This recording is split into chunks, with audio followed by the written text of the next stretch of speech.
Hi, this is Colin. No doubt you know there are conversations going on all over the place about the changing role of the press in the era of President Trump. This is another one of those conversations, but what makes it a little bit different is that the staff that produces this show is going to chime in. A little bit later, you're going to hear all of us talk about how we perceive the mission of this show. You're also going to hear a journalist who got fired for having too many opinions, and you're going to hear Matt Taibbi, who's always had a lot of opinions and has turned into kind of a journalism superstar as a result. But let's start out with our first segment. Virginia Heffernan is a culture critic and one of the hosts of Slate's Trumpcast podcast, which has become a kind of indispensable thing for some of us. It's a thing that didn't exist a while ago. It started up during the campaign, and now it's one of those things that people like me think, well, what would life be like if there were no Trumpcast? And I don't have a satisfactory answer to that. Although, Virginia, maybe to start there. So this didn't happen yesterday, but I mean, I'm so old that when I was growing up, you know, there was Cronkite and Huntley Brinkley and stuff like that. And so that was where news came from. And you just had to decide how you felt about what was being said. And I mean, people like William F. Buckley existed, you know, but yeah. I mean, now it's sort of like Red Sox and Yankees, right? I mean, you root for one team and not the other. So as indispensable as I find Trumpcast, it would be regarded as a poisonous flower by other people. I think that's right. I mean, we've heard, so Jacob Weisberg started the show, and the idea of Trumpcast was, if you can cast your mind back to a year ago, it was to cover the unlikely candidacy of this reality TV star and real estate developer named Donald Trump for the Republican nomination. And the idea was that it would go off the air when he didn't get the nomination. So he got the nomination, and it stayed on for a little longer. And the night of the election, we had a Trumpcast final party to say goodbye to the show, and I was standing next to the producer of the show, Jason DeLeon, and it became clear that Trump was going to stay in the picture longer, Jason said, "Looks like I've got a job in 2017. And I think that highlights something that really intrigues me, which is that in every way that Donald Trump is a disturbing presence on the American landscape, he's also kind of beneficial to the same group of people, and not just on the American landscape. I mean, if you're the Prime Minister of Australia and he insults you and treats you like crap, you know, I mean, your poll ratings can conceivably go up. And obviously we know that the ACLU is able to raise money in record numbers. That's right. And in journalism, subscriptions are going up, stock prices are going up, public radio contributions are in some cases going up, and these new forms are being invented. A whole bunch of skill sets and ideas are going to come out of Trumpcast that maybe came out of it or arose out of bitter necessity that in some way will be passed on and be beneficial to journalism. You know, this presidency is a complete audit, personal audit for all of our beliefs about democracy, about liberalism, about showmanship, about lies, about, you know, the ground of our existence as Americans. And it's a lot of things that were invisible to us that we took for granted. You know, trying to think, what are borders? What's immigration? What does the country stand for? What are we doing as citizens? And asking ourselves those questions in every part of our lives. I mean, you see it happening in corporate America. What is the responsibility of Starbucks, of technology? Twitter, for the first time, is really thinking seriously about maybe banning real Donald Trump, maybe banning Donald Trump from Twitter. What is their responsibility for giving him a platform or not? You know, a platform that could end up being devastating if he provokes a foreign leader. So, I think it's really this soul-searching time. But I think, you know, so as you're saying, so some of these older dichotomies, it's not that they've broken down, but they're just much more complicated. The terrain has shifted under people's feet. And I think also, you know, this whole question of how neutral or impartial media is ever going to be is also shifting underneath our feet. I mean, look, as I say, I'm so old. I remember when Walter Cronkite said, you know, I don't think this Vietnam thing is going very well. I just went over there. Yeah. It doesn't look so great. Yeah, and that's right. People were agog. Walter Cronkite just told us that he thought something, you know, and because we just weren't used to that. You know, he had a point of view on this. That was an earth-shaking event in and of itself. And now, I don't know. So I work in public radio. I have a friend. Yeah. I'm not going to mention his name. I have a friend who appears prominently on Well, I guess I can say the show, Fresh Air. Okay, so he's on Fresh Air sometimes. Okay. And I can't remember the details, but he, like, I don't know, he told them he'd given a contribution to, like, NARAL or something like that. And they freaked out. They said, you can't do that. You can't give money to NARAL because, like, we don't have. And I'm thinking, does anybody seriously not think they know how Terry Gross votes in national elections? I mean, what idea are we sticking up for here? It's funny. Well, first off, Walter Cronkite is a great example because I always think there's certain intonations and ways of reporting that we lost in the transition from what I think of as Walter Cronkite to Peter Jennings, just because he was my go-to at ABC when I was growing up. Walter Cronkite had this wonderful way of making it quite clear that when he morally objected to something, even when he wasn't explicitly being critical of policy in Vietnam. I remember there's one I just studied over and over. One time he was talking about the problem of, as he put it, drugs and alcohol. Where Jennings had this very clinical mid-Atlantic accent where nothing, he would go into a subject. Later, I think of news reporters in the same vein talking about transvaginal exams or talking about transgender this or that. They're like coming up to a subject that has got to stir their limbic systems a little bit. And instead, they move to complete sang-froid, cold blood around those things. So maybe, in a way, we're getting back a moral vision, that Cronkite had talked against much more of a backdrop of consensus about some of these subjects. The destruction of the cities was not something people were going to cheer on when he spoke. And now, you're right, I think we're surfacing some of those opinions. David Remnick, who edits The New Yorker, said recently, this isn't a question of politics, this is an emergency. We need to report on this like we're reporting on, the nuclear reactor breakdown in Japan or, Hurricane Sandy in New York. Like, this is destroying values that are very important to us, and we need to speak up for them. Okay, so Virginia Heffernan, we're almost done. You have a terrible cold. I feel like Steve Bannon making you talk, Like, I feel like Steve Bannon and I've got you at a black site. Talk some more, Virginia. I don't care how much it hurts. Exactly. We're going to deny you more NyQuil.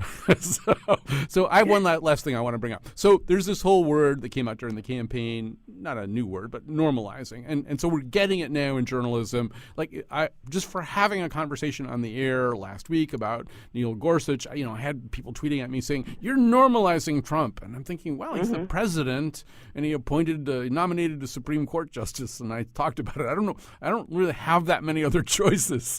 I didn't want to normalize anything in particular. But my answer to that, and I'd love to hear what you think, I feel like if that's a problem, then let's normalize everything. Let's normalize the word impeachment. Let's normalize the 25th Amendment, which is the fourth part of which has to do with the removal of a president for reasons of unfitness or unable to carry out his duties. So, maybe we just need to talk about more stuff, not less stuff because we're worried about normalizing something.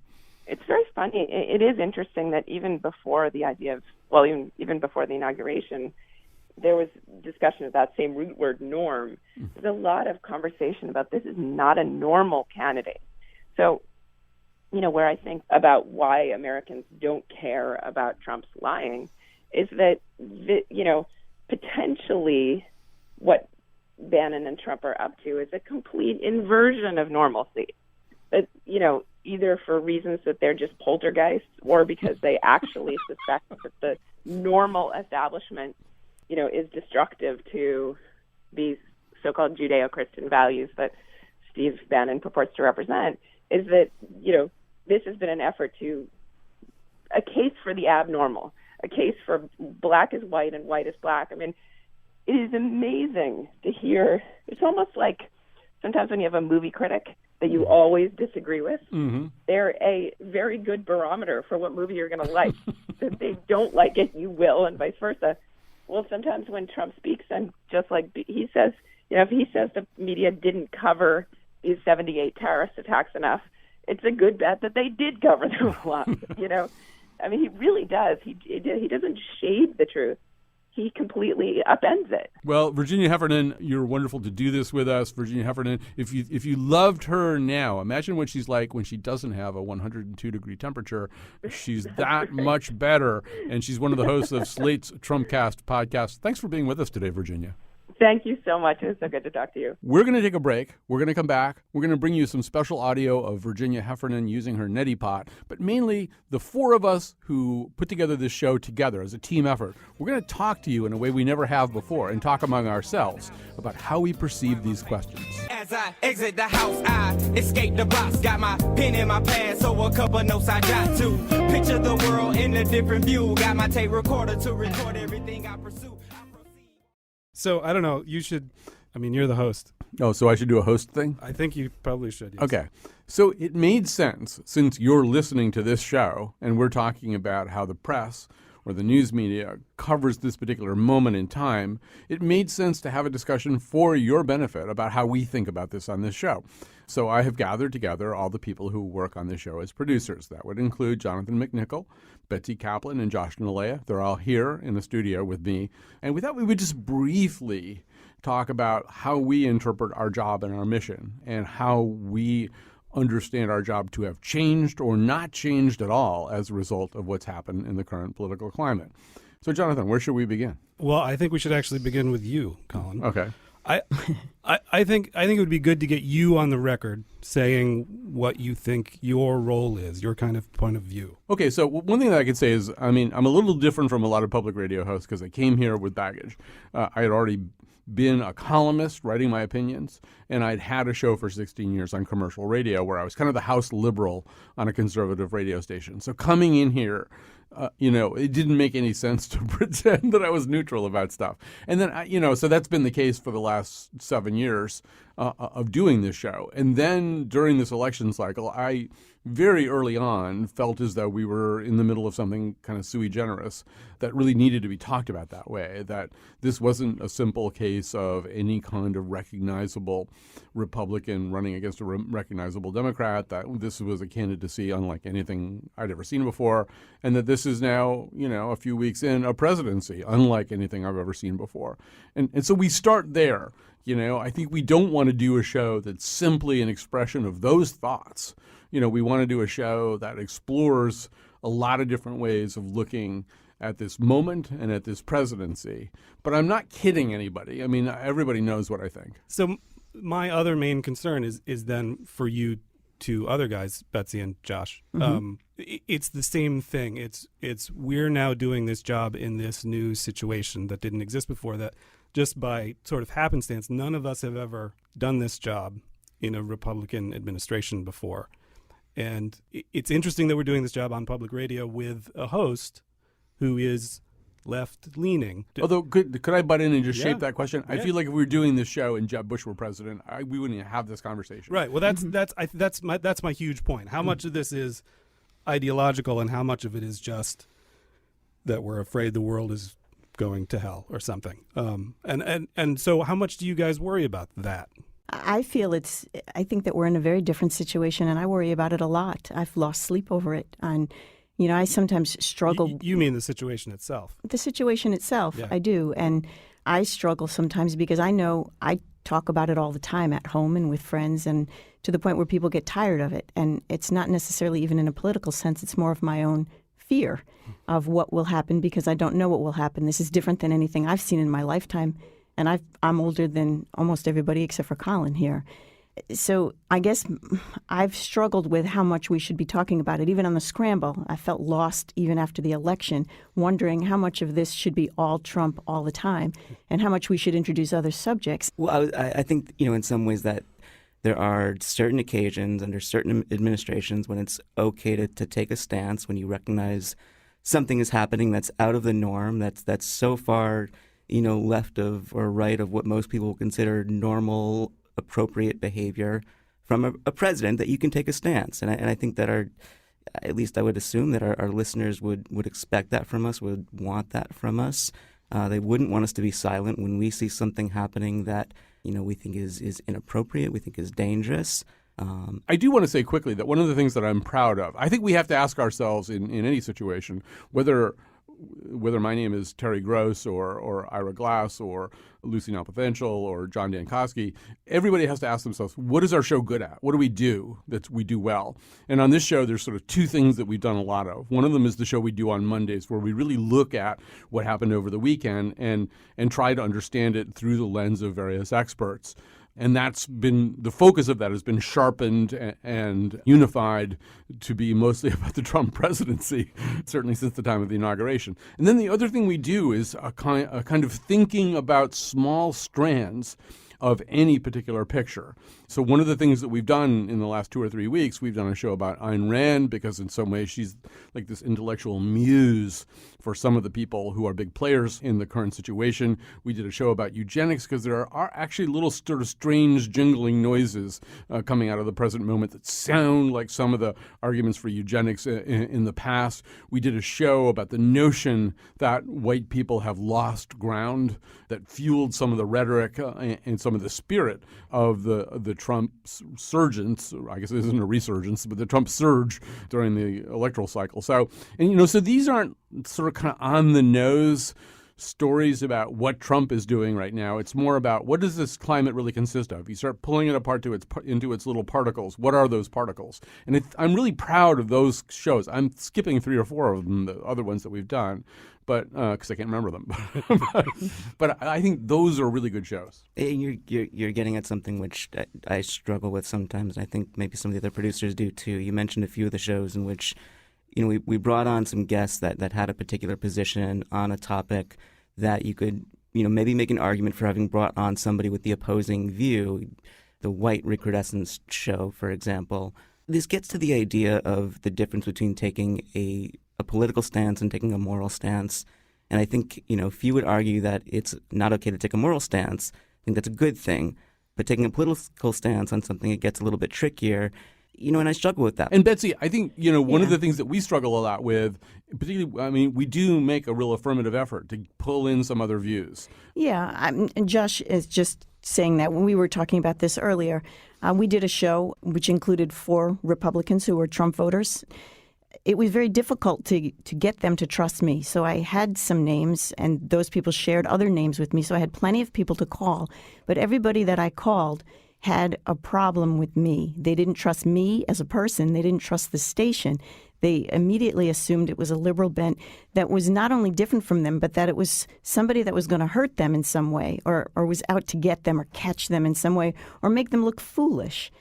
So that was somewhat of a wake-up call, and it wasn't just one person. It was everyone that I spoke to. I'm wondering how McNichol feels about representing different sides on his shows and how he sort of handles that. The thing that you brought up about moral imperatives, I think a lot about things that there are things that are happening that are objectively bad, and then there are things that are happening that are subjectively bad or not. But the objectively bad ones are easy to focus on because of their objectivity. Like lying is bad, corruption is bad.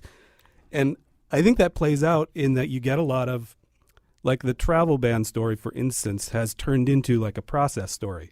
It's all about how that happened now and less about the effects of it, because how it happened is objectively bad. And that part makes me nervous that we'll lose track of the actual policies and things and just talk about how they happened. And there's also a question when we're trying to figure out sort of how to present different sides of different arguments, or which arguments to give a voice to sort of ask the question what kind of a show this is. And it's a very different kind of show than I think exists out there, at least not that I've heard in other stations. And to try to figure out, is this a news show? Is this a talk show? Is this a show for opinions and entertainment, or education and enlightenment? Like, what is the purpose of this show? And sort of, I hate to put a label on it, but sort of knowing that, or knowing what listeners think this show is for, would help me as a producer try to. It's all those things. It's all those things plus poop jokes. One thing that I believe about this show is that there is a way in which there's a sort of a Potter Stewart way in which we know when a topic is right for us to do. We know it when we see it. There'd be no way to set up draw up a list of parameters that define it, but we know it when we see it. And we also know that we're going to approach it differently. So I'll mention a couple of shows we've got on the drawing board. Josh is working on a show about Melania Trump right now. Now, this is not going to be a show where we make fun of Melania Trump or, we may explore some things about Melania Trump that are humorous, but it's certainly, nobody ever has any idea what Josh is doing or how he's working, so I don't really know what the show is going to be like. But I'm assuming it's going to be a very thoughtful and interesting show, and to explore the Slovenian side of it and a lot of other sides besides. What makes her different from other first ladies. Our conversations about it have been mostly about how sympathetic we are to Melania. So, right. Yeah. And Betsy and I have begun talking about a show about whether people are getting sick from, physically sick from stressing about all this stuff. And we found some public health people already who are really looking into, there's sort of a sociology of medical problems and a medicine of the sociological environment. And we're beginning to talk about somewhere in the future doing that show. Again, that's a show that right away, when I thought about it, I knew we should do the show. I knew that Betsy, who's a nurse, should be the person who works on it with me. And I don't think it's going to be like, oh, look at what this horrible man is doing. He's giving us all, colitis. It's going to be, or maybe that is what the show. but it doesn't start out with that. It starts out with we're observing something at this moment, and we're trying to look at it in a way that we don't think most shows would, but we would. Well, that's how we talk around the newsroom. But another thing that people are talking about, or public radio newsrooms around the country, is the story of Lewis Wallace, a radio journalist who, until last Monday, January 30th, was a reporter at American Public Media's Marketplace, which we should mention airs here on WNPR every night. But not with Lewis Wallace anymore. So what happened? Well, Lewis Wallace was hired at Marketplace in 2016. One of the things that Lewis was asked to do, in addition to being a reporter, was to blog on a site called Medium, which is the place where you can kind of do different kinds of opinion writings. But that was sort of kind of the job. Part of the job was to do this, a little bit more opinion-oriented and self-revealing writing at Medium, until Lewis Wallace did a post called "Objectivity is Dead and I'm Okay with It." Lewis said, neutrality isn't real. Neutrality is impossible for me, and you should admit that it is for you, too. This occasioned a set of conversations with the people who run Marketplace. They didn't like the post. They said that it violated the ethics code of Marketplace, and Lewis was suspended as a result of that and told to take the post down. That's what Lewis did. On Friday, 2 days later, Lewis put the post back up. That meant that on Monday, January 30th, Lewis was fired. So we asked Lewis to come on our show and just kind of update us on this and explain a couple of things that we didn't quite understand. So Lewis Wallace is with us now, and I guess my first question is, you got suspended, you took the post down as part of that, and then 2 days later, you put the post back up. Why'd you put the post back up? A few reasons. The main one was that I felt like this conversation both about journalistic neutrality and about how we work as journalists in the quote-unquote post-fact or alternative fact world was one that I felt was really important to carry on publicly. And my theory was that that could be something that would actually kind of strengthen Marketplace's relationship with the public. I thought if someone else at Marketplace kind of disagreed or had questions about what I was raising, that my suggestion was that we carry on that conversation out in the open and let people know, we're just people. We're all trying to figure this out. We have these questions, and that could be something to actually help kind of build or rebuild the public trust, as well as reach audiences that we're not already reaching in terms of kind of diversifying our audience and being more present online. This, at least, was allegedly about the Marketplace's ethics code, which they were saying asserted a belief in objectivity and neutrality, although I gather neither word actually appears in that code. Let me ask you this. Was the disagreement they had with you that you said it's time to maybe set aside some of these canons of objectivity and neutrality, and they didn't agree? Or did you say things about, say, President Trump that they felt violated the canons of objectivity and neutrality? Was it an argument about the policy, or was it an argument about you violating the policy in some other way, or both? There was an element, I would say, of both. I think some of it was this sort of fundamental disagreement. I was told, Marketplace does believe in objectivity and neutrality, and we don't want that represented by you as one of our reporters in any sort of different way. And then the other thing, so my post didn't really specifically speak about President Trump himself very much or about any kind of policy issues. And I actually agree with and, would continue to abide in my future work with the idea that if I'm covering a particular politician or a particular policy issue, it's probably not in the best interest of my credibility or my listeners for my main approach to that to be taking a stance on that policy issue, unless I want to do advocacy journalism, which isn't the type of journalism that I do per se, but more sort of speaking to issues around if we do focus our stories on marginalized voices and we focus our coverage on telling the truth in this era, that might be politicized by others in sort of a parallel way to how, my identity as a transgender person, while it's sort of foundational to who I am, can be politicized by someone else. And there was a specific line in the piece that I wrote where I said, if fully representing the communities that we work in means that we are called politically correct or leftist or liberal, we shouldn't worry about that. Marketplace's fear, I think, was that line would be perceived as saying that we are all leftists or liberals or, politically correct over in public radio. And, of course, I don't think that, and nor do I think that we should be. I believe it's really, really important to have a variety of perspectives in terms of identity and in terms of politics at the table making editorial decisions, and would continue to assert that. But I also think we're in an era where when we work very hard to talk about and represent marginalized communities, that can be perceived as something that's very political, and that, from my perspective, it isn't something we should worry about. So it all gets very confusing, at least to me, and perhaps even more confusing to you, because, as you no doubt know now, Deborah Clark, the executive producer and vice president of Marketplace, who did the direct firing of you, had a conversation not long ago with the Neiman Journalism Lab about what Marketplace's philosophy was, and said Marketplace has always been different than other news programs on public radio, and we don't, as a shop, believe in the view from nowhere.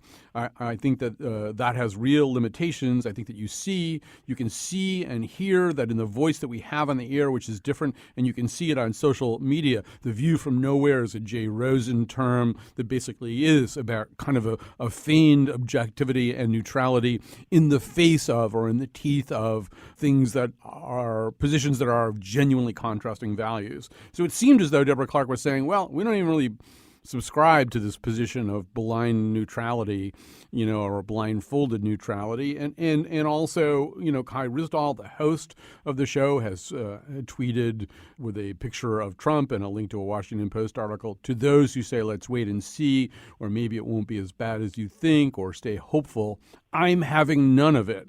So this would appear to be the most prominently recognizable figure on this show saying an opinion.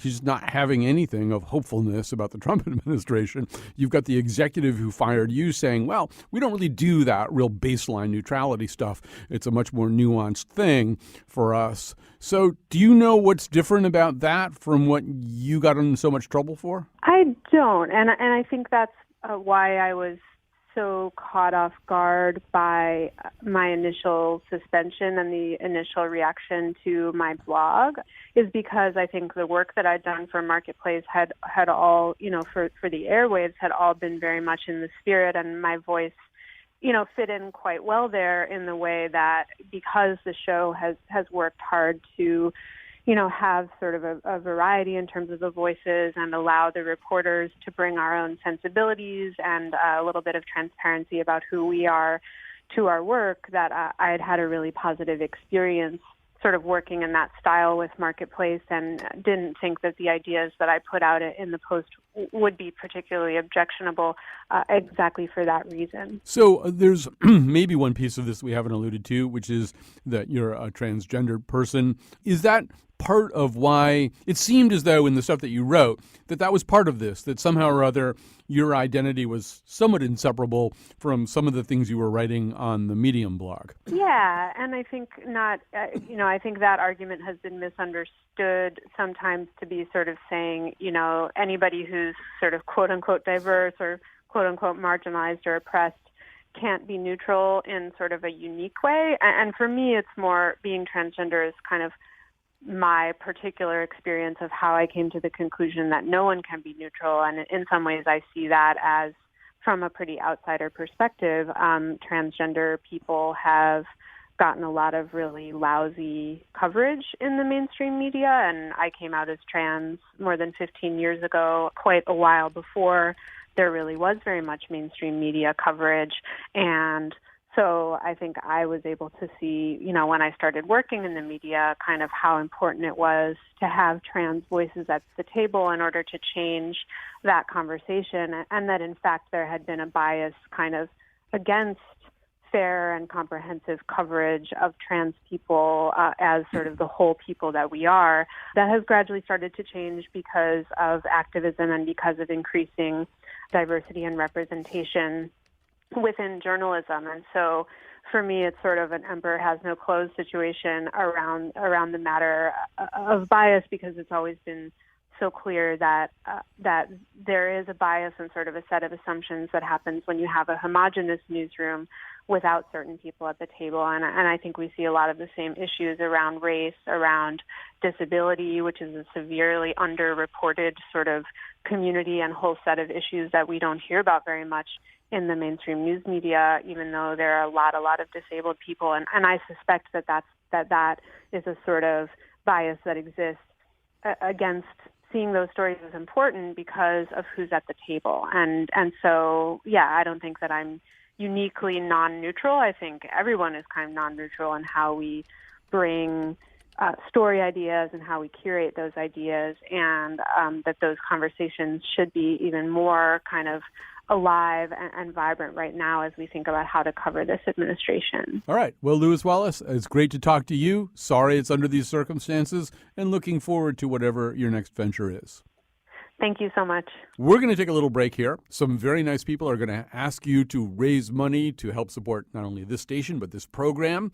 I mean, we've been talking about what our mission is. So if you like our mission, it would be good if you gave during this particular break. It kind of goes on our side of the ledger. We get a little extra credit for it. So please do that. And then we're going to come back with a conversation with one of America's most famous and trailblazing journalists, Rolling Stone's Matt Taibbi, right after this very nice pledge break. He's a legendary journalist. He'll ask the questions and insist you give the answers he's been looking for. But he climbs in bed alone tonight and hopes to dream.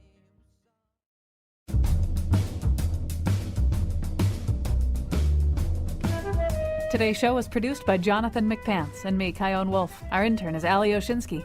The part of Bill Curry was played by Marty McFly. Catch all of our shows at wnpr.org/Colin and find us on Twitter and Facebook. On tomorrow's show, we revisit a conversation with Ira Glass from This American Life. And now, back to Colin. Joining our conversation is Matt Taibbi. He, of course, is a contributing editor for Rolling Stone and the author, most relevantly and most recently, of Insane Clown President, Dispatches from the 2016 Circus. Matt Taibbi, welcome to our conversation. Well, thanks for having me on. So this book is all about trying to cover this campaign. So it's about trying to be a journalist in this campaign environment. There are some very specific things said about the state of journalism. But I want to bleed it over a little bit into the present environment, too, because a lot of the same struggles are taking place. Just for example, we'll just use this as kind of an autopsy corpse. Last week, or 2 weeks ago, whenever it was, when President Trump announced his Supreme Court pick, everybody preempted for him, right? It's 8 o'clock at night. In the past, presidents, short of declaring war, literally can't get the networks to do stuff like this, and certainly not for something as pedestrian as the Supreme Court pick. Not that that's pedestrian, but it hasn't warranted that kind of level of scrutiny. Right. So you have this sort of odd choice. Either you are going to ignore an event at which there may be some kind of, in fact, there almost certainly will be some kind of aberrant behavior, or you're going to give him what he wants in a way that doesn't feel good. I don't know. What do you think of the way the media handles this problem? Well, it's a difficult question because it's kind of not up to the media. It's a built-in problem with the system of commercial media. I mean, I think if you went back 40 or 50 years, and to a time when the networks understood that news programs were basically supposed to be loss leaders and they were supposed to make their money elsewhere through sports or entertainment or whatever. Then you might have the ethical dilemma of how do we cover this administration. But now everybody needs to make money, or at least everybody has resigned themselves to the idea that they have to make money. And so what do you do about Trump? Because Trump is a moneymaker. He has the Howard Stern effect in the sense that he attracts people from both parties to watch him. People who hate him and people who love him both watch.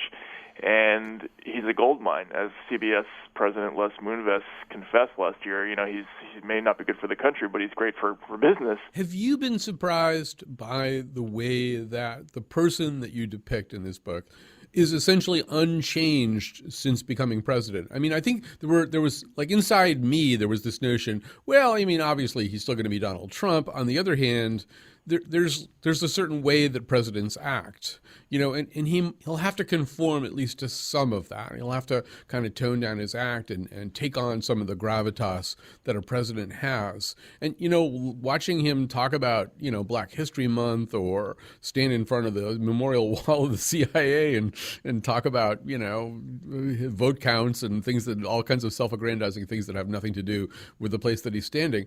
I see no sign of it. Are you surprised at how little he's toned down his act? A little bit, because again, this was something that was really hard to tell from watching him, even for a long period of time. Clearly, this is a narcissistic personality, and anybody who's familiar with that disorder knows that it's not a condition that gets better, and in fact, it's prone to get worse with more and more attention. So he's someone who is not terribly self-aware, is not terribly receptive to criticism, and the likelihood that he is going to be provoked by something that Arnold Schwarzenegger says or something that's said by a small-town newspaper writer, like he was going after the Manchester Union Leader editor for a while there last year.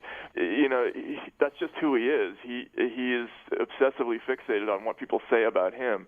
Although the thing that I couldn't tell from the campaign trail was how much of this was an act that he was stoking because he thought it was working as a candidate and as a former reality star. And would he just settle down to conduct the business of the presidency once he became president? Well, it's pretty clear that it wasn't that much of an act. You, Matt Taibbi, have choices that you'll be having to make in the years ahead, and so is it emoluments? Is it sort of the peculiar role of Steve Bannon, this kind of not confirmable guy who's on the National Security Council? Taxes, I mean, the fact that we don't see the tax returns still, Russia. I mean, it's like a Cheesecake Factory menu of possibilities for a journalist. Are there things that are particularly high on your list? So I've just gotten a kind of a new assignment, which is that I'm going to be doing like a regular monthly sort of feature on just trying to encapsulate everything that goes on in each month of the Trump administration. And I think my strategy for that is going to be, on the one hand, to pick maybe one issue and take a deep dive into it and try to just get as factual as possible, like into what he does with the rollback of Dodd-Frank, for instance, or the financial services industry. And then side by side with that, the one thing that magazines can do that other people can't do is do like a long narrative to give people a sense of the sort of manic succession of events of his presidency. So I think what you have to do with Trump is try to not get distracted by all the craziness and the hype, and just focus on what is he actually doing, like policy-wise. Like that's probably the first step. Then there's other challenges like trying to capture the insanity and humor and tragedy of all of it. The editor-in-chief of Reuters put out kind of an interesting statement over the past week or so, in which he basically said a lot of the same things that you're saying right now. But the gloss he put on it is, we shouldn't make too big a deal out of how adversarial things are between the presidency and the press right now, or how incredibly difficult things are, or how we're being shut out of stories. At Reuters, we cover regimes all over the world that are even more hostile to the press and, can very easily lock you up or shut you down. And we don't make that the story. That's not the story. We're just cultivating sources, going behind the backs of the autocrats and trying to get the stories, and that we shouldn't really be going on and on. about how hostile to the press this administration is. And I sense that's a little bit your attitude, too. Yeah, totally. I think it makes us look bad if we make a big deal out of it. We're supposed to be not that we are tough guys, but this is the one thing we're supposed to be able to handle is an adversarial politician. That's our job, you know? Mm-hmm. I mean, if we're not ready for that, then we shouldn't be doing this for a living. Frankly, the idea that we might get booted out of the White House press pool, or that we won't get to go on cushy junkets to, on presidential trips overseas, or that we won't have nice lunches served for us when we go, to presidential functions. Like, so what? It's not our job to be. I think actually that's one of the things that got us into this mess was the coziness between politicians and the media. So what if we're on the outside? And that editor of Reuters is exactly right. If you've ever had the experience of working overseas in autocratic regimes, as I have, it gets a lot worse than this. I mean, when I worked in Russia, people I knew, friends of mine, Russian reporters, would write things one day, and there'd be people banging down their door or threatening their lives within minutes. It's we're not even anywhere close to that. So we should be able to take this. Back to the book for a second. So, and once again, we're talking to Matt Taibbi. The new book is Insane Clown President, Dispatches from the 2016 Circus. One of the things that I've struggled with, I was teaching a course at Trinity College in Hartford during the campaign about how the media covers the election. And at the end, I said to the students, you should just go get your money back or something, because like everything I told you was wrong, and it didn't come out right. And we spent a week really working hard at looking at data journalism and looking at 538 and Nate Silver in particular, and as you point out in the book, I mean, we all got to, I don't know. I feel like I've been dating Nate Silver, and now I've had a really bad breakup with him. Like, I don't want to take his calls anymore. I don't want him to sit next to me at the movies, And I wonder, as we look forward to either 2018 or 2020, whether we're going to treat all of this kind of information the same way that we did. We invested. I really felt as though, and I know that he's, he did sort of a percentage thing, as a lot of the data people did, and the percentage chance of Trump winning went up. But I listened to the podcast. I read the text. He didn't have a handle on this election any more than anybody else did. And I wonder, as we go forward, how we handle this kind of material that seems so important to us over the last few cycles. And not to go back to that and not to dump on them too much, but they consistently were negative about Trump's chances even of winning the nomination, even when the polls seemed to suggest otherwise.